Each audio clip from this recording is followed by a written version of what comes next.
Hello and welcome back to Hobby Vomit. This is Ian and I'm so excited that we get to do another video in this series. So this is going to be on part 2 of Steven Erickson's Gardens of the Moon, A Tale of the Malazan Book of the Fallen. So I'm really excited that we finally can get back to this. If you've not seen part 1, please go back and watch part 1. So essentially what I'm doing is this book is kind of broken up into other books or parts, collections of chapters. And I'm doing a review after I finish each one to kind of give my thoughts on what I've read so far and what my expectations are moving forward through this book. And so, like I said, if you haven't seen part 1, please go back and watch part 1. And then I'd love to have you for part 2. It's been an exciting adventure so far. Now, I apologize that it's taken so long to get out this video. I really had intended for this video to come out weeks ago. But there's just been a lot going on in my life recently. And so if you'd like to hear more about that, I talked about it in my weekly retch that was just released this week, but it's been a doozy. So I really appreciate y'all's patience. And I really also appreciate all of the awesome comments we got on the last video. It was really, really cool to see people coming in and sharing their excitement for this series. And I've been really, really enjoying this book, and I'm very excited to be able to finish off this book, which I'm hoping that I'll be able to do very, very soon, because I've got some more time this week, and so I'm kind of just I'm trying to make time every single day to get some reading in to go and get this finished up, so Matt and I can start moving over to the second book, Dead House Gates. But let's go ahead and get into it with this part 2/book 2 of Gardens of the Moon. So I think the way I'm going to go ahead and begin this is kind of talking about what my expectations were moving from part 1 into part 2, and basically whether or not those expectations held up. Now, I didn't go back and watch my own part 1 to see what I said about those expectations because, spoiler alert, I think I was off the mark on pretty much everything for what I expected to happen in this part of the book. I'm very used to reading fantasy books that focus on like a central character or a party or a crew, and then you follow those characters throughout the story. So I wasn't really prepared for this book to completely take us to a new set of characters, a new cast of characters. There were some familiar faces, so to speak, but for the most part, we kind of got a whole new story with a whole new crew. And I actually really liked how it turned out. But I do want to say that I think it kind of puts a lot more of a burden on Steven Erickson because in some sense, the story has to kind of justify the diversion, right? As a reader, we're kind of expecting to spend a lot of time with the same cast of characters and to follow those cast of characters. And so it's kind of on Steven Erickson to give us something that contextually is able to reuse elements that we've read so far, so we don't feel like it's completely new. We feel like it still makes sense with the story, and also gives us characters that are interesting enough to get us motivated to read about them, that help us connect to them, and help us to be okay with this diversion, this detour away from the characters we've already been getting to know, something that sort of justifies spending less time with those characters. And so it was very interesting having these expectations of like, I'm expecting this to happen with our main crew, and then this part of the story is going to develop, and then we jump into it and it's like, nope, that's not going to happen. We're going to get something completely different here. So I want to talk first and foremost about this kind of burden that I think is on Steven Erickson, because I think that he actually did a fantastic job. I really, really liked reading this part. Now, I don't know if I liked reading part 2 more than I liked reading part 1. It's tough because I really like what's being set up in part 2, but I also really like the story that surrounds Perrin or Perron, however you want to pronounce that. I don't know, just him as a character being opened up in the prologue as this child with this very, very clear intention. And then kind of seeing his story develop, and then seeing him get killed, and then seeing him get brought back. I just think that that was really, really neat. And I really liked how he was in some sense kind of hitting every element of that story in part 1. So I really liked that. But I also really like what we're starting to see here in part 2 with an actual crew. Not a crew that's sort of coming together because of now aligned motivations, but a crew of individuals that, for the most part, we're to understand have been friends for quite some time, that keep secrets from each other, but also support each other, care for each other, that kind of do things still in their own way. Like they're not going to stop being themselves or stop leaning into their strengths just because they've known this person for a long time, and yet they still make these relationships work. And then there's a fantastic scene that I think just really nailed it for me in this particular part. So I have to say that I really did find the crew as a whole far more compelling in this than what we had before with Whiskey Jack.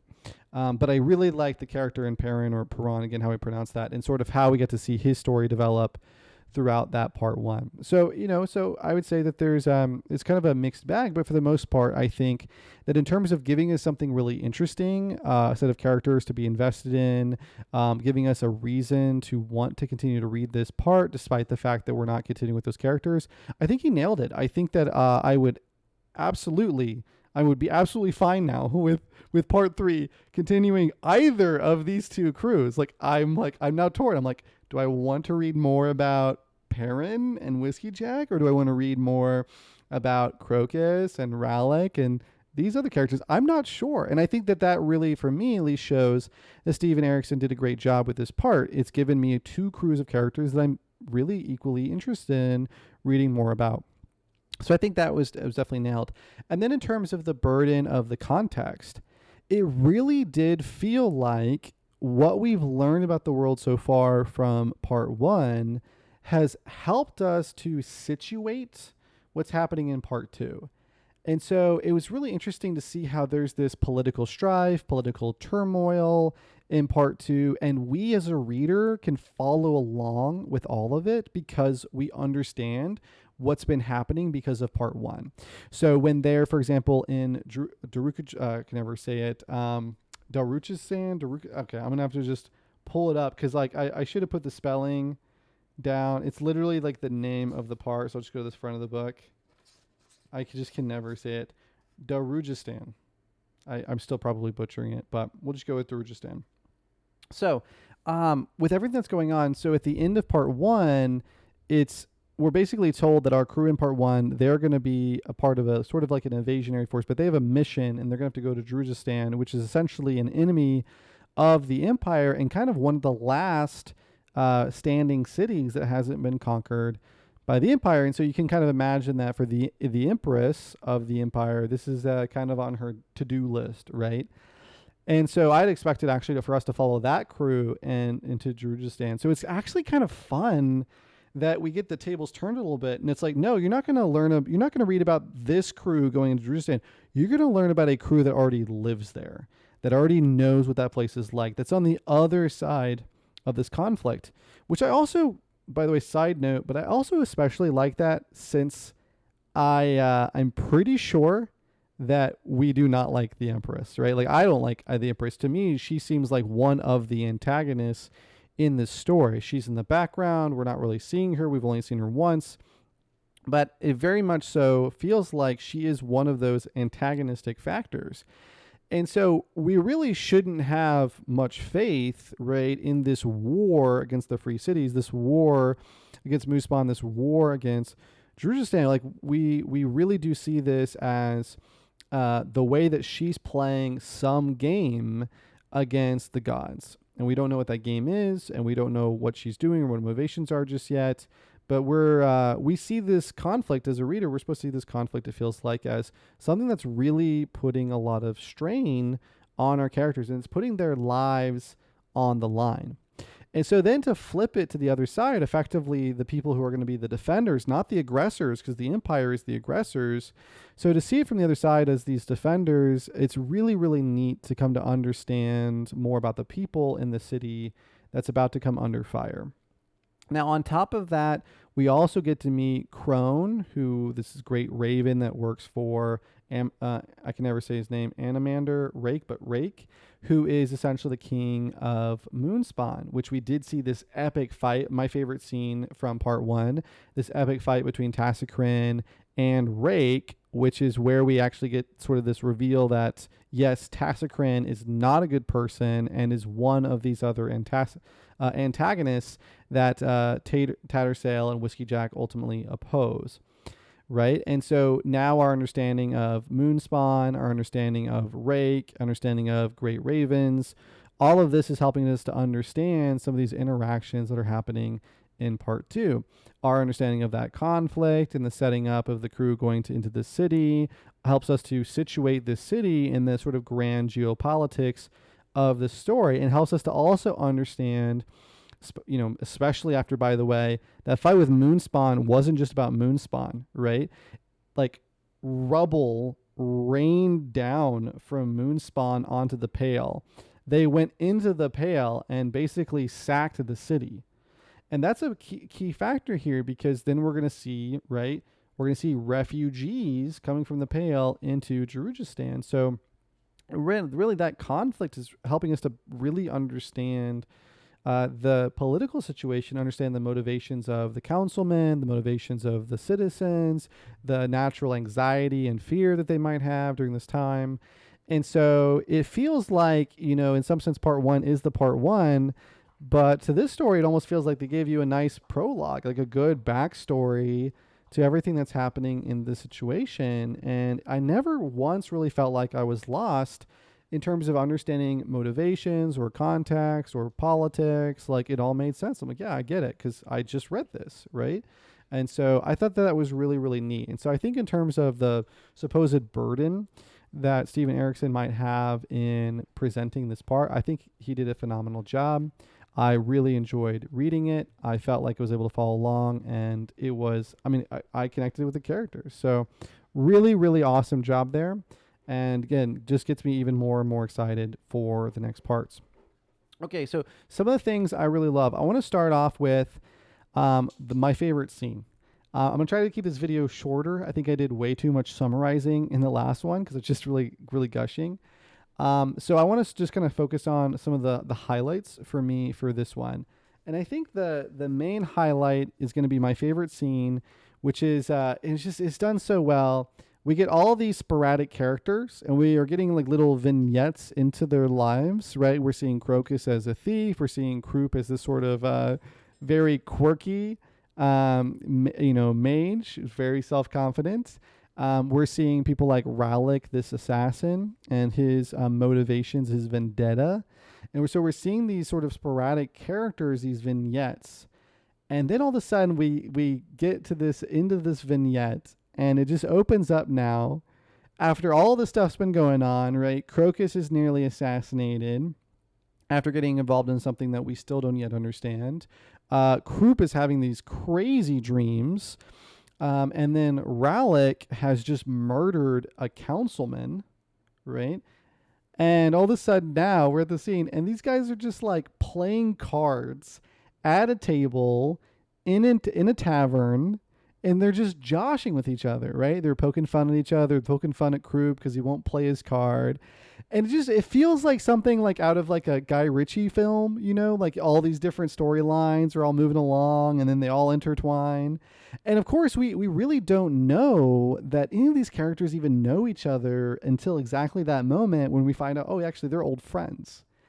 And I was just like, what a really cool way to take these different threads and really tie them together into an interesting scene, right? That just kind of lightens the mood a little bit, gives us a little bit of a denouement in this scene, but also helps us to establish something really important, that we have a crew, and this crew's been around for a long time. These aren't just sporadic threads. They're actually all connected to one tapestry, and we really feel that now with this scene. Also, some other really interesting highlights. I think that we're getting one of our more interesting characters. Perrin is, I think, still my favorite character so far, but I think Crocus is easily becoming a very interesting character. And I really like the fact that we're using his internal moral conflict in order to kind of set up for him to be this interesting character, where he's a thief, but then like the consequences of his actions, logically he understands them in his head, right? But he's never really understood them in his heart. until he's confronted with something that he really hadn't considered before. And I don't mean to kind of bring in too graphic of content, but to kind of highlight what I mean here, because the author doesn't really say it, but I think that to me this is the implication, is that Crocus is a thief. He's a bit softer as a thief, meaning that he steals things, and I think the motivation there is it's a living. He's good at it. And it's kind of how he's been raised, so to speak, right? This is what kept him alive and kept him connected to his friends. But I think for the most part, Crocus isn't presented as this person who seeks to hurt other people or damage other people. That really, he kind of goes for the challenge of thievery before really thinking about the damage that might do. And where this idea of the consequences of his actions confronts him is whenever he breaks in to a nobleman's house, and he's in the room of the nobleman's daughter, who is currently asleep in the same room where he is stealing her jewelry. And so on one hand, Crocus recognizes this, like, it's a rich nobleman's daughter. Everything he takes, now to be fair, again, some of that could have high sentimental value, right? This is one of those things with theft that cannot be disregarded. It's not like because he's rich, he can just replace everything, right? What if one of those things was like a birthday gift from a mom or a grandparent, right? Or somebody that was really close that passed away, right? The sentimental value can never be attached. But, in Crocus's mind, like, oh, it's a nobleman. They have a lot of rich things. They can easily replace this. But then as he's leaving, he turns and he sees the nobleman's daughter asleep in her bed. The covers have come off and she's mostly nude, right? And so now he is confronted with another real possibility that he is now a thief trespassing in this daughter's room and is a position of power where she is very vulnerable, right? That he could actually, for example, abuse not only her privacy, but is now effectively abusing her modesty and could take that further, right? Now, of course, taking that further would be at great risk to himself, but he's confronted with a moment of temptation, right? That he could now not only be a thief of things, but a thief of something a bit more intangible, right? A thief of virtue, a thief of one's conscience, a thief of one's well-being, right? That he actually has now the ability, the opportunity to significantly injure her, right?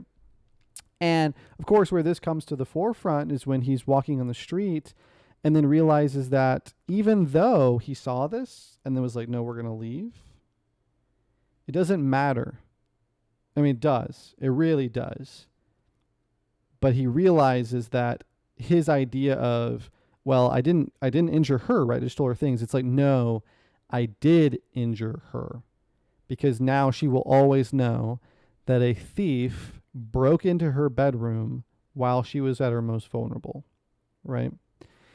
And so we see this quandary building up, this quarrel building up in this character, where really they now have had perhaps their first, maybe not their first, but perhaps their first real experience where they can actually doubt whether or not they can continue their own profession. And I think that's really powerful. And so to have that scene, that quarrel, set up for a later scene where we get the final thread connecting. I was keeping notes, and basically on my little notes over here, I have 4 parties, right? I have our crew, and then I've got the High Alchemist Baruch. Okay, that's my second party. I'll get into the third and fourth in a second. So first it was a whole bunch of people, right? Then many of them came together into a party. And then near the end of part 2, we find out that Krupp, Rallick, Murillo, and Cole all work for High Alchemist Baruch. Now keep in mind that that's 4 individuals of a 5-member crew. The only person in that crew that is not aware of their affiliation with Baruch is Crocus. So then, isn't it fascinating that this part ends with Baruch ordering these 4 members of the crew to protect the 5th. The 5th member, who is currently in a moral quandary, that even though he's a thief, leads us to respect, to be interested in the dynamism of this character. I want to know what is going to happen with this character. How are they going to morally evolve, right? And now they're becoming the center of this crew. Their friend group, his friend group, is now going to be solely focused on him. And I think that's really, really fascinating way where we get these 2 parties that are getting connected. And then at the same time, it's our assassin who, everyone who's played an RPG knows the only difference between a thief and an assassin is whether or not the guy stabs you, right? But in terms of skill sets, they're pretty much the same. And we even get that analogy set up right off the bat. Who uses the roofs at night? Assassins and thieves, right? So isn't it really fascinating that the mirror to Crocus is Rallick, who's an assassin, who is the one who is most likely to muck up the whole thing? Because who in the crew has a side job going on that Croup doesn't know about? And why does it matter if Croup knows about it? Because Croup reports to Barrick. And of course, it was really interesting to me where, he's kind of working this thing with Murillo. Murillo, of course, being very important because Murillo is the only one who's going to be able to help Rallick push forward his vendetta. But isn't it really fascinating that they have this conversation where they're like, does Croup know yet? And I'm thinking to myself, well, okay, that makes sense that they don't want Croup to know because he kind of seems like he's the big mouth in the group, right? I mean, if there's anybody who's most likely to spill a secret, it kind of seems like it would be Croup. It's like Crocus is most likely to judge them and most likely to basically stand opposed to them to say like, no, you shouldn't do this. But I think like Croup is the one who's most likely to tell people about it. So I'm like, oh yeah, they just don't want it to get out, right? Or they don't want Crocus to know, right? Because it also seems like it was kind of, to me at least, implied that Crocus is almost like the little brother of the group. Like they all kind of want to protect him. Now maybe that's sort of, influenced by now knowing that they're sort of charged with protecting him, right? But I just found that really fascinating because then all of a sudden we find out, well, hold on, but Croup is the one who's reporting to Barrick. So it's like, well, maybe they just don't want Barrick to know, right? And if they don't want Barrick to know, well, then now Rallick has his own personal motivation to go after this vendetta, which is a very strong vendetta. We don't fully understand.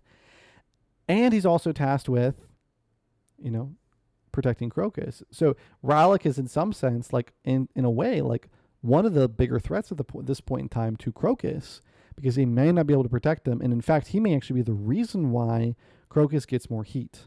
Okay. Now, to be fair, though, the reason why Crocus is currently under threat has nothing to do with what Rallick is doing. So we know, I mean, at least at this point, maybe it does, maybe it doesn't. We don't know. I don't know, but maybe it does. Right. But so far, what we know is that Crocus is under threat because he got in the middle of something he wasn't supposed to.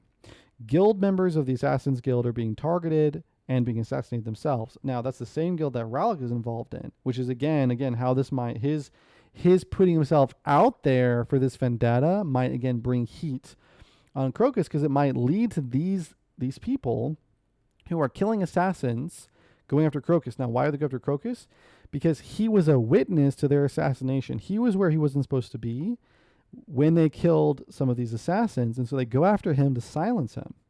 Now, what's interesting is these assassins, these shadows in the night, we have no idea who they are. All we're basically told is that they are not from Jurgistan, they're from somewhere else. The current suspicion is that they work for the Empress. But maybe they don't, right? I mean, my suspicion is that they don't. Okay, and I'll get to that in a little bit. So then party number 3 is Lady Simtal and the Council. So this is what's giving us our political intrigue. And of course, this is really fascinating because Lady Simtal is effectively sleeping with every council member, I guess. We don't really know, but she's essentially trying to work her way through a political influence by basically prostituting her body to any councilman that's willing to give in.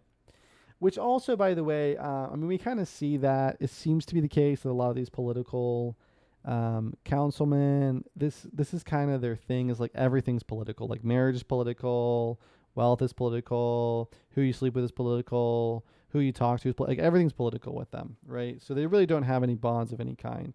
And so while this is like an affair between her and a whole bunch of people, it's in some sense like everybody has affairs. Like marriage is kind of meaningless in that way, right? So anyway, so this is her thing. This is how she garners political influence. And for whatever reason, I mean, I don't know what the reason. I mean, I like somewhat expect that maybe Cole is Simtal's husband, but I don't know. So maybe like Rallick has a vendetta against her because of that, or maybe something else. But maybe I didn't read closely enough. But anyway, Rallick has a vendetta against Simtal, and then as a part of the vendetta, basically murders one of the councilmen that was sleeping with her at the time that he was in her house, in her bedroom. They just done the deed or were about to do the deed, right? But of course that councilman is married and she's married, and so this is going to create a lot of like political intrigue and kind of put her in a more vulnerable position where she has to kind of deal with a scandal. Like classic politics, like they don't care about anything. They do everything for their own desires, but they still want to maintain certain images, right? And so this is kind of our other party is this council. And we know that Orr is one of the lead council members, and he was having political dealings with Lim in order to try to sway the council towards, I guess, negotiating with Malazan, or at least trying to accrue power for himself. So that way when the empire of Malazan invades, that he can negotiate for a higher position within their political authority, once they come in and shake everything up, right? And so Lim is kind of an important partner in this process, but then Lim gets assassinated. And then, of course, we find out after Lim gets assassinated while at Simtal's that Orr is also sleeping with Simtal. So she really is just kind of working her way through the entire council. So we don't know exactly in what capacity she's important to the councilman's dealings, but we do know that Rallick has put a target on her back, which effectively puts a target on all of the councilmen's back. And so this is kind of a third party, and we only know a little bit about them. The fourth party, it's hard to call them a fourth party. They're essentially the unknowns. There's this circle breaker who was there when the council members were having their dealings, who is effectively a spy who's feeding information to Baruch, but also reports to this AL or Eel, who we don't know what that is. And then there's these assassins who are out there, and we don't know who they're working for, right? So it's very, very interesting so far, and again, I'm really excited for how things are going. So in terms of expectations and things I'm excited for, Rallick and Murillo have a really interesting plan going forward, and we don't know all of the details of their plan, only that they plan in breaking into a party that's going to be offered by Lady Simtal. So I'm very excited to kind of see what the overall goal is, because if it doesn't feel like this is Rallick's moment to kill her, to kind of achieve his vendetta, it feels like there's more pieces here. So I'm very interested to see kind of how this whole thing goes down. And ultimately, it feels like however it goes down, it's going to have blowback on Baruch and blowback on Crocus especially, blowback on his crew, that it's going to really muck with things and put a lot of tension on their relationships. So I'm kind of interested to see how that goes, because right now I kind of see Rallick as the wild card. We just don't know how his actions are going to affect the larger group, right? I'm also very curious about who these assassins are, and my suspicion right now is that they're from the Warren of Shadows. That effectively they're affiliated with Sari, or maybe one of them is Sari. I don't know, but I mean maybe they're claws of the Empire, but I just kind of feel like maybe they're not. Maybe again it's the Shadow Warrens kind of mucking in things again, and for whatever reason they've targeted the Assassins Guild as being a potential threat to their movements and their dealings, and so that's why they're going after some of these assassins. And specifically, they've been taking out. I can't remember specifically. I can't remember the name they used for them, but what it sounded like was they weren't just targeting like any assassins or high-ranking assassins. They were targeting like scouts, effectively, people who are kind of responsible for keeping an eye on the roof and kind of keeping eyes out for the other assassins. So in some sense, they're like blinding the Assassins Guild more so than actually trying to eliminate them. And so, so it kind of feels like maybe it could be the Warren of Shadows, or again, maybe it is just claws. I don't know yet, but my expectation is maybe it's related to the Warren of Shadows. And then the last thing I'm very interested in is how Opan is really coming into this, because now Opon is actually the most consistent element of our stories because he stands behind Tattersall, at least from what we can tell, as a part of part 1, and then now stands behind Crocus as a member of part 2. And of course, I talked a lot about how I really liked how Tattersall was handled with Opon, that Opon kind of becomes her Hail Mary pass should things go wrong. And I think that's really, really interesting that someone like her, who's very knowledgeable, very skilled, recognizes the severe threat of her situation and plays the odds, right? She creates an opportunity to have outs that she can play into with Opon. So I thought that was really, really neat. And I also think that it's really neat here that we see Baruch placing such heavy emphasis on protecting someone that apparently has been granted the favor of Opon, namely Crocus, who Crocus only survived the attacks from those assassins because of Opon, right? And it was very obvious in that moment that weird things were happening that were leading to him like dodging crossbow bolts and things like that. So it's again very interesting to see Opon and to see sorcerers and mages, or the High Alchemists in this case, or in a sorcerer in Krupp's case, like place such a heavy emphasis on the fact that he apparently has the favor of Opon, which also kind of ties back into the whole my suspicion about the Warren of Shadows, because we do see the influence of the Warren of Shadows in the first part with the with Sari, with the execution of Piran. And of course, that means that they're closely related to Tattersall, where Opon is actively involved with the spinning coin. And so we see his influence there. And then now we see Crocus and his influence on Crocus, and he intervenes specifically when Crocus is being attacked by these assassins, which makes me think that Opon is kind of mucking with the Warren of Shadows, maybe because it's fun, maybe for some other reasons. But either way, he's playing, like, he's kind of throwing a wrench in their schemes. And specifically, he's like helping Crocus in this case. So, again, kind of leads me to think that these assassins are affiliated with the Warren of Shadows, and that Opon is effectively trying to, again, kind of interfere with them, inhibit them, throw a wrench of things, and that's why he's protecting Crocus. But either way, I'm very interested to see where this goes. So these are some of the things I expect. I'm not going to say that I expect them in book 3 or part 3 of this, because I don't know. Do we go back to the crew before? Do we stay with this crew? Do we go to a new crew? I don't know. But in terms of when this gets developed, these are the things that I'm going to be looking for. Who are these assassins? Who is the circle breaker? Why is Opon involved with Crocus? And what does that mean, right? I think ultimately we're going to learn a lot more about Opon from Baruch and Krupp than we are from Tattersall. At least that's my suspicion at this point. I think Crocus is going to be a key element in understanding where Opon fits in all of this.